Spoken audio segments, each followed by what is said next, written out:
To a channel. তো এই মুহূর্তে তোমাদের জন্য একটা বিরাট আপডেট রয়েছে। মাধ্যমিক পাশে একটা নতুন চাকরির খবর রয়েছে, এবং শুধু মাধ্যমিক পাশেই নয়, তোমরা কিন্তু এখানে উচ্চ মাধ্যমিক পাস বা গ্র্যাজুয়েশন পাস যে কোনো শাখায় যদি তুমি গ্র্যাজুয়েট হয়ে থাকো, তাহলে তুমি অ্যাপ্লাই করতে পারবে লোয়ার ডিভিশন ক্লার্ক এই পোস্টের জন্য। আর যদি তুমি শুধুমাত্র মাধ্যমিক পাস, নম্বরের কোনো কড়াকড়ি নেই, মাল্টিটাস্কিং স্টাফ এই পোস্টের জন্য কিন্তু তোমরা অ্যাপ্লাই করতে পারবে। অন স্ক্রিন তোমরা দেখতে পাচ্ছ মাল্টিটাস্কিং স্টাফ, এসেন্সিয়াল কোয়ালিফিকেশান শুধুমাত্র মাধ্যমিক পাস, অথবা যদি তোমার আইটিআই থাকে, আইটিআই থাকতে হবে সেটা নয় কিন্তু, হয় মাধ্যমিক পাস অথবা আইটিআস। দেখো তোমরা দেখতে পাচ্ছ on screen 10th pass from a recognise board or ITI pass, যে কোনো একটা হলেই চলবে। মাধ্যমিক পাস হলেই হবে, সিম্পল 10 পাস অথবা আইটিআই, যে কোনো একটা হলেই হবে, ঠিক আছে। এছাড়া আর একটা কী বললাম তোমাদের, লোয়ার ডিভিশন ক্লার্ক। এই লোয়ার ডিভিশন ক্লার্কে তোমরা দেখতে পাচ্ছ অন স্ক্রিন কী রাখবে, গ্র্যাজুয়েশন লাগবে। তোমাকে গ্র্যাজুয়েট হতে হবে a bachelor degree from any recognise university or institute, মানে যে কোনো শাখায় কিন্তু তোমাকে গ্র্যাজুয়েট হতে হবে। এছাড়া তোমার টাইপিং লাগবে, ইংলিশে টাইপিং লাগবে 35 WPM, অথবা হিন্দি, ইংলিশ অথবা হিন্দি যে কোনো একটা টাইপিং তোমার লাগবে। হিন্দিতে করলে 30 WPM লাগবে, ঠিক আছে। এখানে বিভিন্ন ধরনের পোস্ট রয়েছে, যেমন ধরো লাইব্রেরি অ্যাসিস্ট্যান্ট, এক্ষেত্রে কি পোস্ট রয়েছে, ব্যাচেলার ডিগ্রি ইন লাইব্রেরি, এক্ষেত্রে তোমার লাইব্রেরির ক্ষেত্রে মানে অ্যাসিস্ট্যান্টের ক্ষেত্রে তোমাদের এখানে স্পেসিফিক কিন্তু সাবজেক্ট রয়েছে, in library and information science or equivalent from recognise university. কিন্তু লোয়ার ডিভিশন ক্লার্কের ক্ষেত্রে কোনো কিন্তু স্পেসিফিক সাবজেক্ট নেই, তুমি গ্র্যাজুয়েশন হলেই অ্যাপ্লাই করতে পারবে। আবার ধরো এখানে ড্রাইভার পোস্টের জন্য অ্যাপ্লাই করতে পারবে শুধুমাত্র মাধ্যমিক পাস, এবং তার সাথে অবশ্যই তোমার ড্রাইভিং লাইসেন্সও থাকতেই হবে, তাহলেই অ্যাপ্লাই করতে পারবে। আবার দেখো এখানে রয়েছে লাইব্রেরি অ্যাটেন্ডেন্ট, এখানে তোমরা উচ্চ মাধ্যমিক প্লাস 10+2 অর্থাৎ উচ্চ মাধ্যমিক পাশে অ্যাপ্লাই করতে পারবে। তার সাথে একটা সার্টিফিকেট কোর্স থাকতে হবে in library science from recognise institution, তাহলেই কিন্তু অ্যাপ্লাই করতে পারবে। আবার ধরো এখানে কিন্তু এই যে লাইব্রেরি অ্যাটেন্ডেন্ট, এখানে কিন্তু কোনো রকম 10+2-তে কোনো তোমার নির্দিষ্ট সাবজেক্ট নেই, যে কোনো শাখায় তুমি যদি উচ্চ মাধ্যমিক পাস করে থাকো তাহলেই কিন্তু অ্যাপ্লাই করতে পারবে। আর এখানে মেডিকেল অ্যাটেন্ডেন্টের ক্ষেত্রে তোমার 10+2 এবং সায়েন্সে তোমার থাকতে হবে উচ্চ মাধ্যমিক, তাহলে অ্যাপ্লাই করতে পারবে। ওকে, তো চলো এবার আমরা দেখে নেব যে আরও অনেক পোস্ট রয়েছে, আমি তোমাদের এগুলো দেখালাম যেগুলো তোমরা মাধ্যমিক, উচ্চ মাধ্যমিক বা গ্র্যাজুয়েশনে অ্যাপ্লাই করতে পারবে। এবার এই পোস্টগুলোর জন্য তোমার এজ কত লাগবে, কিভাবে অ্যাপ্লাই করতে হবে, সব A to Z আজকের এই ভিডিওতে আমরা দেখে নেব। তো চলো শুরু করা যাক। তোমরা দেখতে পাচ্ছ other general terms and condition, এখানে কিভাবে তোমাদের সিলেকশন করা হবে। Candidates will have to present themselves for the interview, তোমাদের ইন্টারভিউ হবে, রিটেন এক্সাম হবে, স্কিল টেস্ট হবে, অর্থাৎ যে ক্ষেত্রে স্কিল টেস্টের দরকার আছে, যেমন ধরো মাল্টিটাস্কিং স্টাফ, সেক্ষেত্রে স্কিল টেস্ট লাগবে না। আবার যদি তুমি ড্রাইভিংয়ে অ্যাপ্লাই করো তাহলে সেক্ষেত্রে তোমার স্কিল টেস্ট লাগবে। এছাড়া রিটেন এবং ইন্টারভিউ সব এক্সামের ক্ষেত্রেই রয়েছে, ঠিক আছে।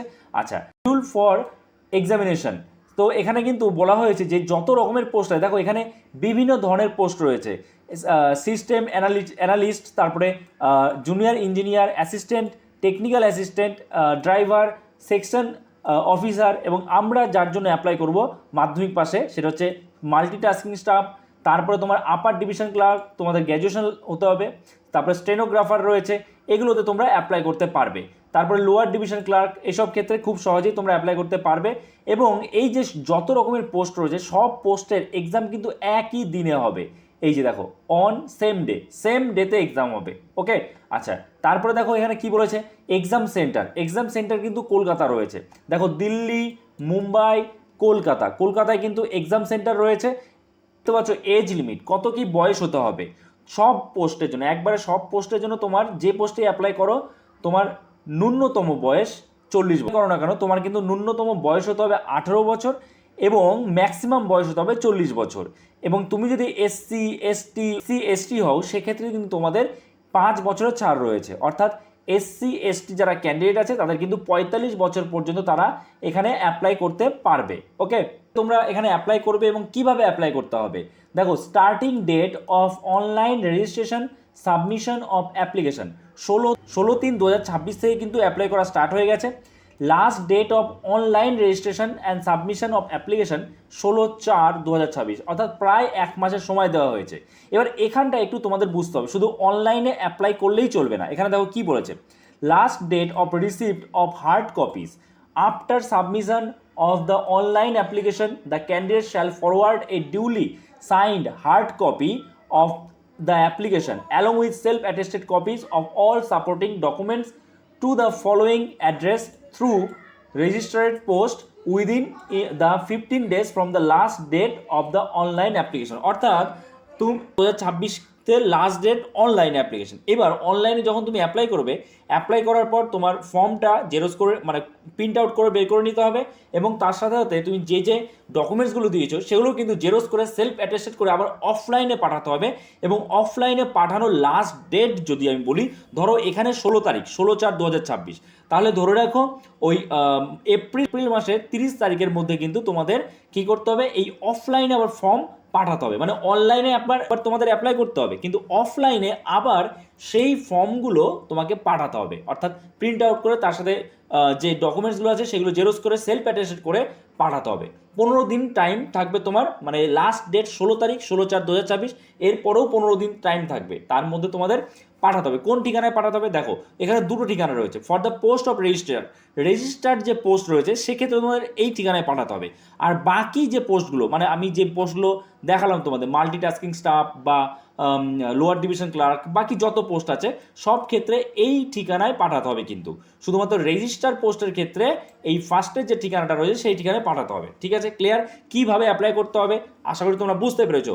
এবং অবশ্যই এখানে কিন্তু যেটা বলা হয়েছে, upload clear high quality scan copies. Okay, মানে তোমার ছবি যেন সব ঠিকঠাক থাকে, স্ক্যান যে করবে তুমি কপিগুলো তোমার ডকুমেন্টসে, সেগুলো যেন ঠিকঠাক মতো তুমি করো যাতে বোঝা যায়। আচ্ছা, এবার দেখো অন স্ক্রিন তোমরা দেখতে পাচ্ছ যে এটা তোমাদের কোথায় নিয়ে হবে, সেন্ট্রাল সংস্কৃত ইউনিভার্সিটি। এবং এখানে তোমাদের কিন্তু নন টিচিং পোস্টে নিয়োগ করা হবে এবং অনলাইন মোডে তোমরা অ্যাপ্লাই করতে পারবে, তার সাথে সাথে অফলাইনেও তোমাদের নন টিচিং পোস্টে কিন্তু এখানে নিয়োগ করা হচ্ছে তোমাদের। ঠিক আছে, তোমরা কোন ওয়েবসাইটে যাবে, যে www.sanskrit.nic.in, এই ওয়েবসাইটে কিন্তু তোমাদের যেতে হবে। ওকে, আচ্ছা এইবার তোমাদের অ্যাপ্লিকেশন ফিস কত লাগবে সেটা একবার দেখে নিই। অ্যাপ্লিকেশন ফিস কত লাগবে, এখানে কিন্তু তোমাদের অ্যাপ্লিকেশন ফিসটা অনেকটাই লাগবে। মানে lower division clerk, driver, multitasking staff, তারপরে লাইব্রেরি অ্যাটেন্ডেন্ট, এইসব ক্ষেত্রে আপার ডিভিশন ক্লার্ক, এইসব ক্ষেত্রে তোমার অ্যাপ্লিকেশন ফিস লাগবে 1000 টাকা general, OBS, EWS, ex serviceman ক্যান্ডিডেটদের জন্য।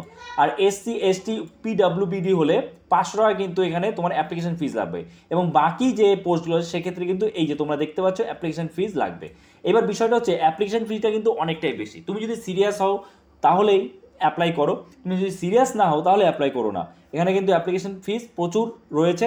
তো আমি এই যে পিডিএফ, এই যে নোটিফিকেশনের যে পিডিএফটা, সেটা আমি ডেসক্রিপশানে লিঙ্ক দিয়ে দেবো, তোমরা সেই লিঙ্কে ক্লিক করে এই নোটিফিকেশানটা পেয়ে যাবে এবং সেই নোটিফিকেশানটা ভালো করে পড়ে তারপরে তুমি অ্যাপ্লাই করবে, সব বুঝে শুনে অ্যাপ্লাই করবে এবং সব বুঝে শুনে অ্যাপ্লাই করবে, কারণ এখানে কিন্তু অ্যাপ্লিকেশন ফিসটা অনেকটাই বেশি রয়েছে, তাই ভেবে চিন্তে বুঝে অ্যাপ্লাই করবে। ওকে, সো এই ভিডিওটা এখানে শেষ করছি। যদি এই ভিডিওটা তোমার জন্য হেল্পফুল হয়ে থাকে অবশ্যই লাইক করে দেবে, চ্যানেল নতুন হয়ে থাকলে চ্যানেলটাকে সাবস্ক্রাইব করে আমাদের পাশে থাকবে। তো চলো দেখা হচ্ছে নতুন কোনো ভিডিওতে, সবাই ভালো থাকবে।